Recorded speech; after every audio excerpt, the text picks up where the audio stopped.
the Motivation Manifesto, and we are going over section 2, parts 1 and 2 today. Awesome. Thank you, Laura. So the first section is on we shall meet life with full presence and power. That one, this was, I think I got more out of this section than I did the second one, but this one was interesting where, it's going through life as either a zombie or as somebody who's fully awake and aware of who they are, what they are, and what they're doing. And so it was really unique to walk through this chapter, or whatever they call it. So one of the first things that I was picking up from him was, being aware of your day to day, where he was saying, sometimes you're going to go through your days and then it becomes weeks and then it becomes months and then it becomes years. And it's like, reflecting on your life and thinking of some random year out there and be like, gosh, do I remember anything that happened in 2017? It's like, wow. Or even something more specific, like June of 2017 or the first week of June of 2017. And so one of my first thoughts was, when was the last time that you guys took a moment to really enjoy the moment? So one example is I always feel like whenever I'm outside, I always have to take in whatever it is that's going on, the beauty, the sky, the trees changing colors. And so even just this morning, waking up and running out to my car for something and seeing the sky it almost seemed like it was on fire, where it was so bright and beautiful, and just enjoying that moment of me and the outdoors and being in that moment and something to remember. So just wanted to ask you guys, when was your last time that you really took the time to enjoy a moment? So Lexi, my wife's actually really good at this. And so like we'll try and go on a walk at least once out of the week, just the two of us around the neighborhood. And every time we do it, so to answer your question last week, she'll always just kind of point out like the scenery around us. Like for instance, last week it was she's like, "Oh man, did you notice the tree? Like the tree leaves are changing color. Like they're completely changed." We were looking at a specific tree and we were just talking about how beautiful the color was. And it's just her first question was, have you noticed? And I'm like, "Oh, I haven't. No." It's like, because I don't really pay attention to it. I'm just like kind of just going. So it's kind of nice to have that on a weekly basis at least. Yep. And that'll be a memory that will stay with you probably for a long time. Mm-hmm. So for me, with 3 seniors, it's in the moment with the kids right now. And I'll say, I think I'm probably regretting more now not being in the moment when they were younger. Because I would say that, probably over the last 7 years, my life has calmed down and I'm able to breathe a little bit more. And when they were first born, I just couldn't. I don't even know if I had I really don't know if I had the bandwidth or the ability or the time to stop and savor those moments. But I would say right now there's a lot of regret for not, but like every minute with the kids, like when the boys are playing in band, Craig and I, it would be funny. We would literally sit behind the band where we couldn't actually see the football game. Or if we could see the game, a lot of times we would sit lower than them so we could actually turn around and look up in the bleachers, because just hearing them this year wasn't enough. Whereas in years past, we're probably sitting in the stands dancing, but we were more talking or watching the game or whatever's whatever. And the same thing with Jordan, like when she's on the field, it's like you can't even watch the game. You just watch your kid. You don't know the score, but you didn't miss a second of it. Correct. Amazing. Yeah, I'll say the same thing as far as, most recently stuff is kid stuff in that sense, sitting down and, you can always try, there's always something going on to some extent, right, in your brain with popping here, popping there, popping that. But, Jordan or signing, just taking a moment and just kind of taking at least 5 seconds, just like kind of doing a freeze frame in your head. This is a memory that I want to remember, type situation. The boys in there, doing their bands for sure, for Josh and Zach, as far as most recently stuff. There are definitely things along that nature that take actually 3 seconds. Like, yes, I'm watching, yes, I'm paying attention, but let me kind of store the memory, like almost a conscious store of the memory, if you will. So I definitely taking some moments for that as some of these last that are coming around, or for last of firsts, or first of last, however you want to look at it. Nice. Yeah, so definitely, this section you talked more about being alert. Um, and so I thought it was interesting because it's like it's really neat for us to learn in this book, in this chapter, that how to become more alert and be aware.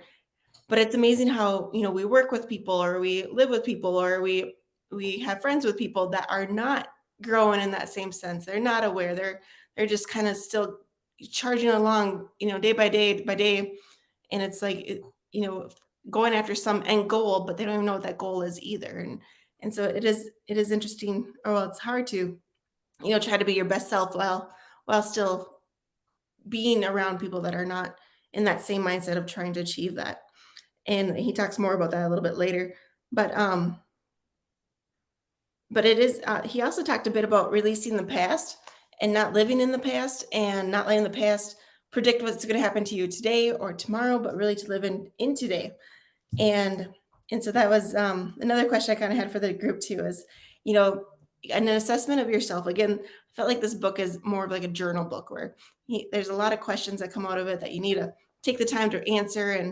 And I'm even finding that if you haven't answered some of those questions, he's going back to those same questions, and now you're reflecting on your answers to those questions that you should have answered. So I think I need to go back and answer some of those questions. But on this one, you're just wondering if there's anything holding on to you today from your past that isn't allowing you to move forward, or something that's really preventing you from being your best self or struggling through it. And so I didn't know if anyone had anything to share that is something that you're working through from your past that you wish you could just let go.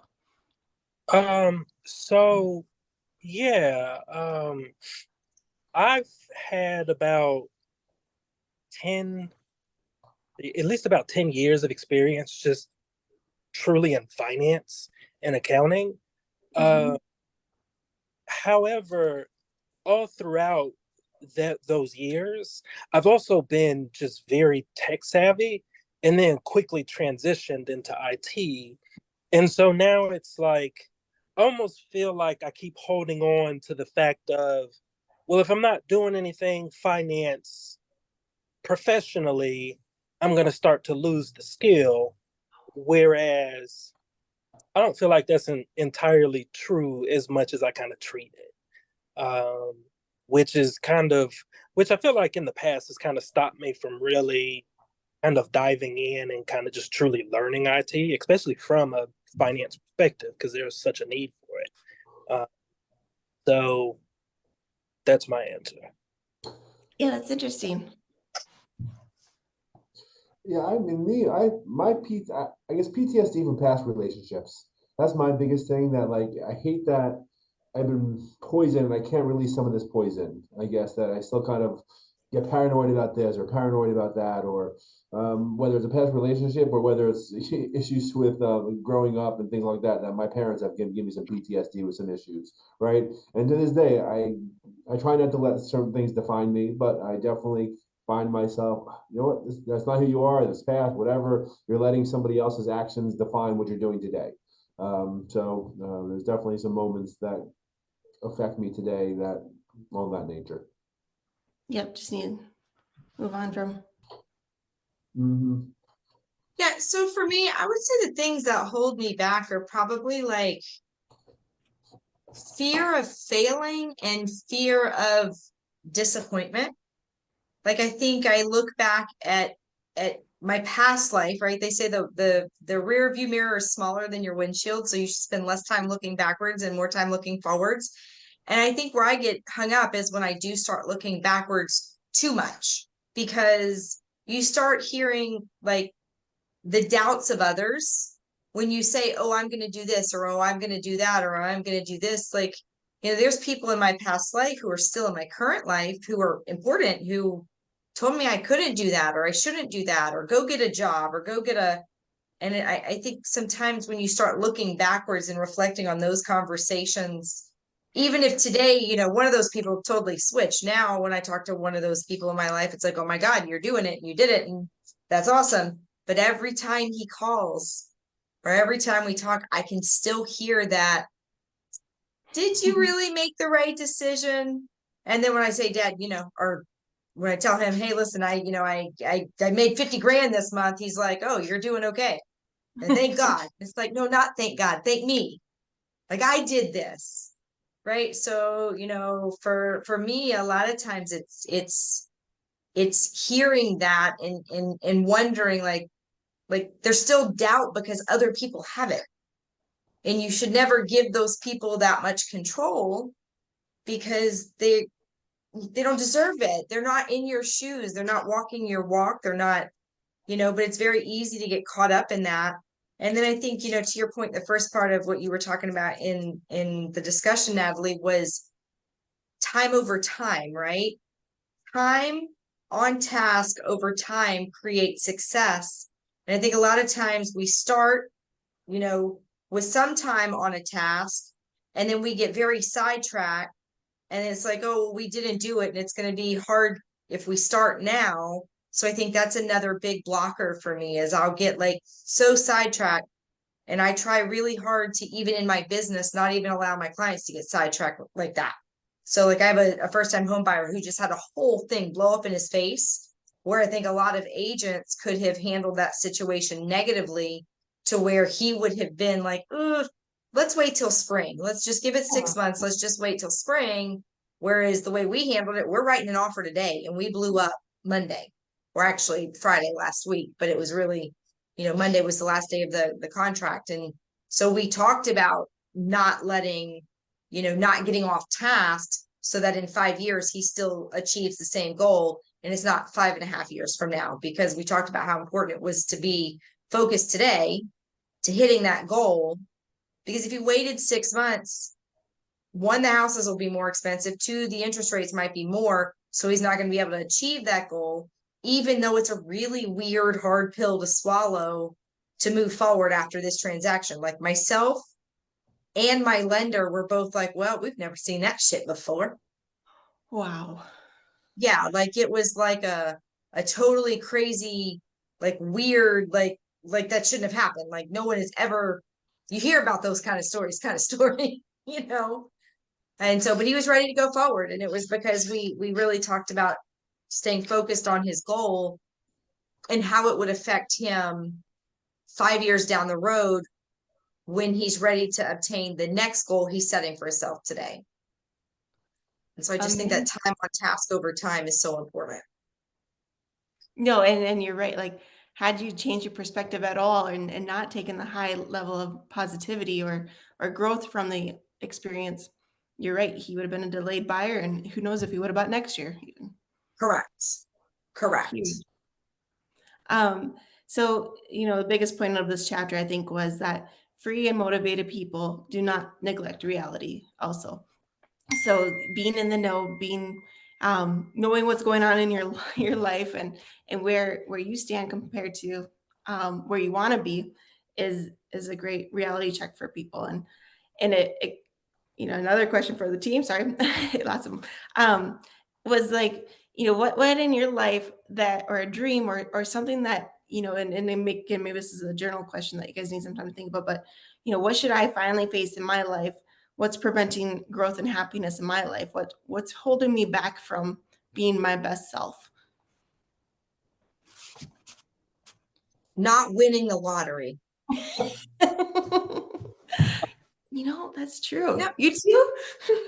Yeah, no, I used to think that's what it was, right? Like I used to think not being my best self was not having the financial freedom. But I actually can stand here to say with confidence that I actually do feel like 80% of the time or more, I actually am my best self.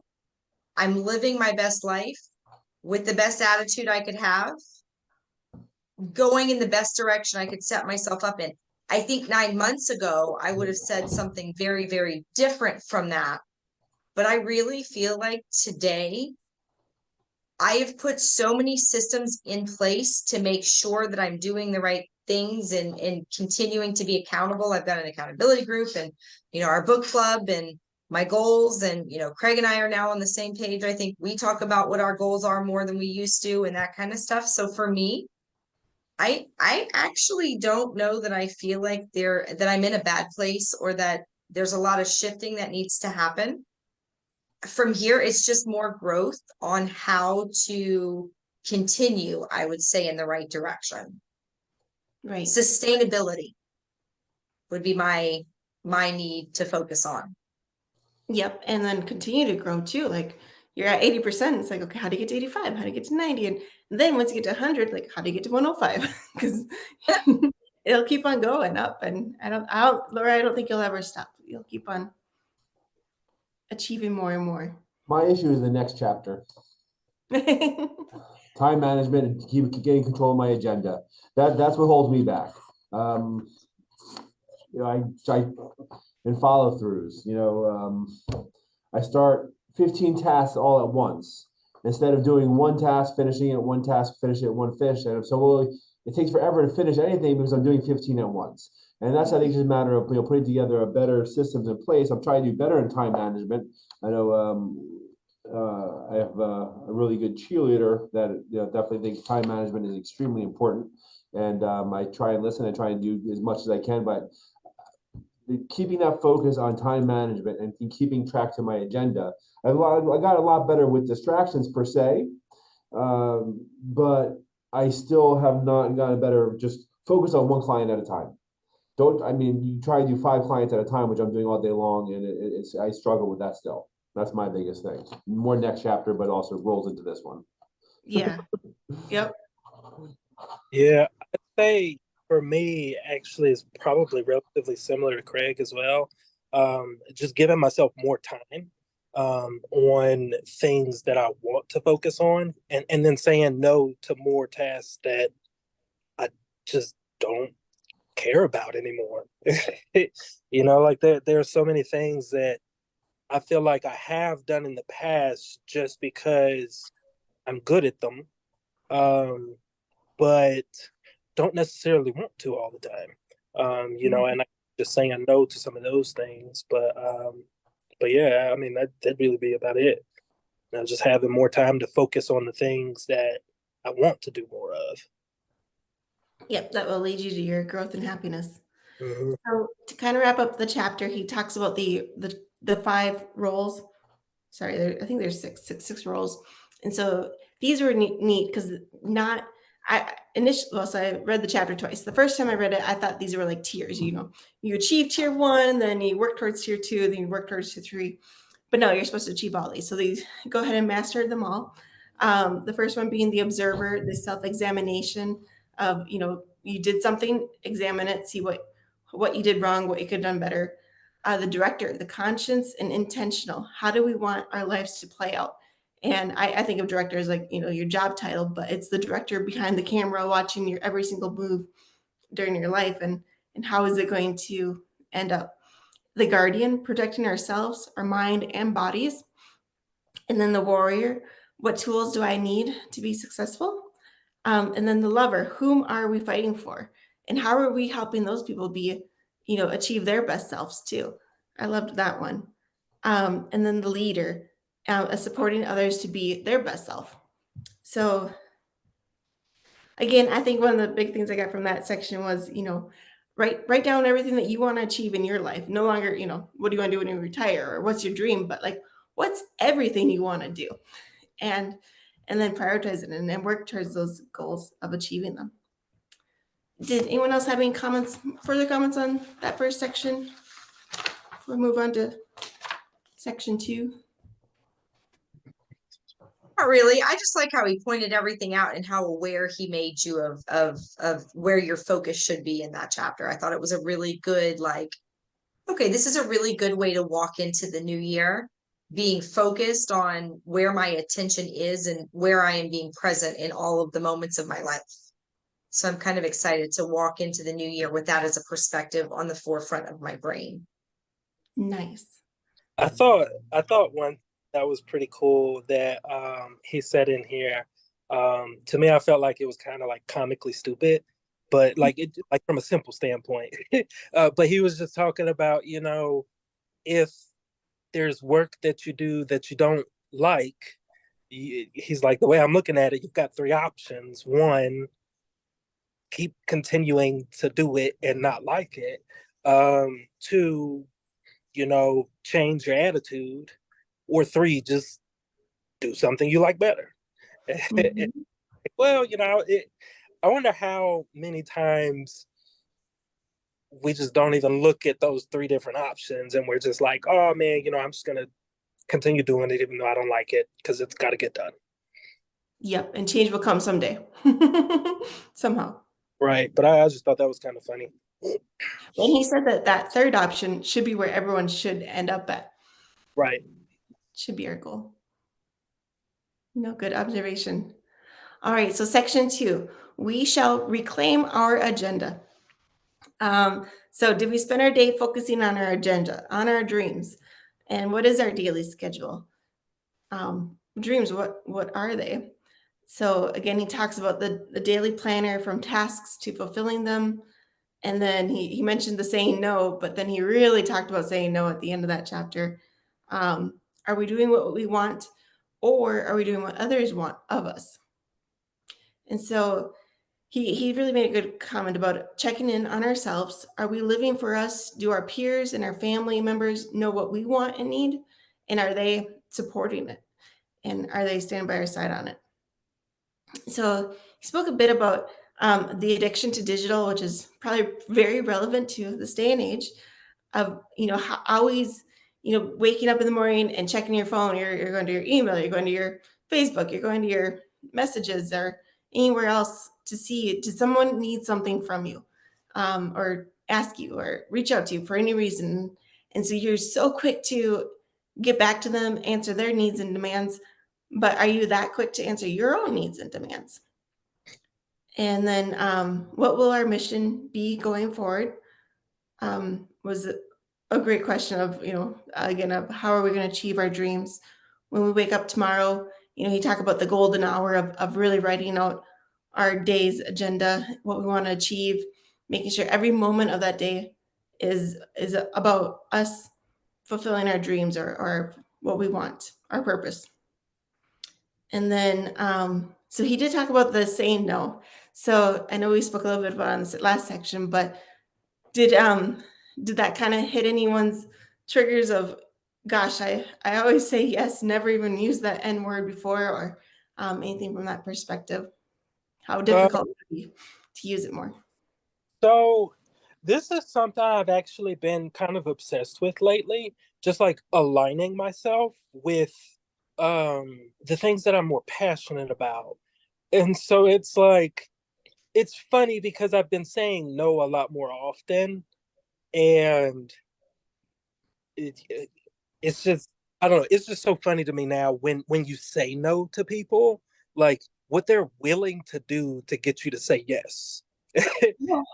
So now I'm just trying to like, it's funny. I was teaching my sister the same thing. I think she got hired for some marketing gig, and she was like, "Oh man, but I was kind of mad because they shorted me by about $200." And I was like, "Well, did you tell them no?" And she was like, "No, because I really wanted the work." And I was like, "I challenge you to say no next time." And I told her why. And for her, it was just like, I never even thought of it that way. But it's just like at the same time, you're building your portfolio the way you want to build it, not the way other people want you to build it.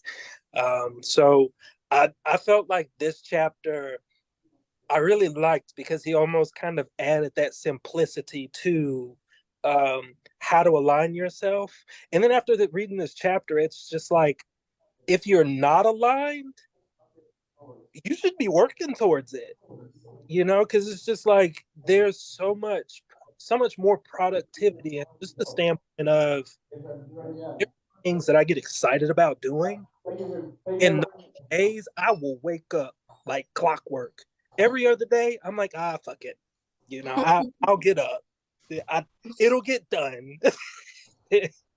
But if I'm excited about it, it's so different. But it's just like I need more of the stuff I'm excited about and start saying no to the things that just aren't exciting. Nice. Yeah. That's good, David. Well, not saying no is probably a realtor's kiss of death in our schedule.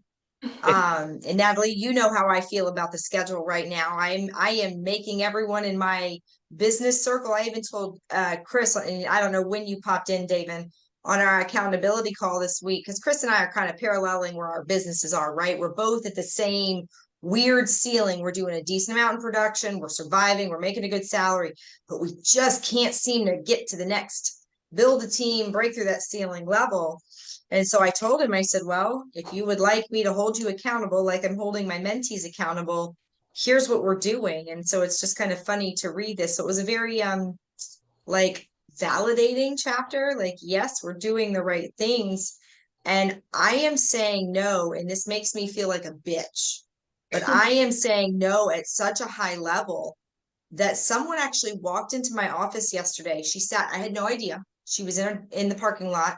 When I work in the office alone, I work with the lights off and the front door locked. I don't want people thinking this door is open. I don't want anybody coming in if I'm by myself. I mean, I'm never by myself because Mazzie's here and she might eat them, but I do keep that door locked and the lights off just because I just don't want to be bothered, really. It's more than anything, but it's a safety thing as well.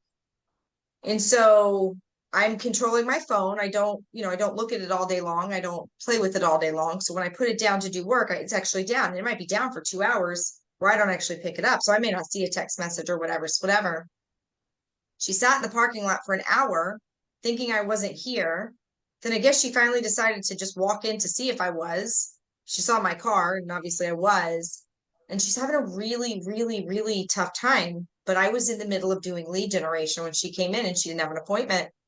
And she walked in, I was like, hey, what are you doing here? And I thought she was going to ask about our program and she was going to go make some calls because she's one of the agents that calls. She goes, can I sit down for 5 minutes? I said, sure, but literally that's all you have is 5 minutes. You've already broken my concentration, so I will give you the 5 minutes. And she started crying about how her own personal life is being handled right now and how her things are going and, whatever. And I had to stop her and say, your 5 minutes are up. And she looked at me with this like, oh my God, you've never done that to me before. But I had to stop her and say, your 5 minutes are up. I will be happy to continue this conversation, but not in the middle of the time of day that I am prospecting to make money for my family. You can't do that to my calendar. But send me an email and let me know what works for you or shoot me a text message. I haven't heard from her. Wow. It was hard. Like, it was like, Yeah, it's setting a boundary. It's uncomfortable. I mean, this woman has like tears running down her eyes. And I'm like, you got to leave my office. I mean, great job, Laura, because Your problem is not mine. I've been coaching you on what you're crying about for now 2 years. Now, if her dog had gotten run over, her husband died, I probably wouldn't have kicked her out of my office. But it was a problem that she's not changing. It's a problem she's choosing to continue to live in. And your emergency is not my problem. Yep, you mentioned that about those fire drills. Yep. Their fire drills are not yours. Correct. And so she went on her day and whatever happened, like, was not important enough to follow up with me to get on my calendar. She had other things that were, so obviously if it wasn't important enough for her, I'm glad I didn't take that time because it damn sure wasn't important enough for me. Yep. And she might be one of those people that need to tell you and then tell the next 10 people the same story, get feedback from everyone, not listen to a moment of it. And That's a very decent description.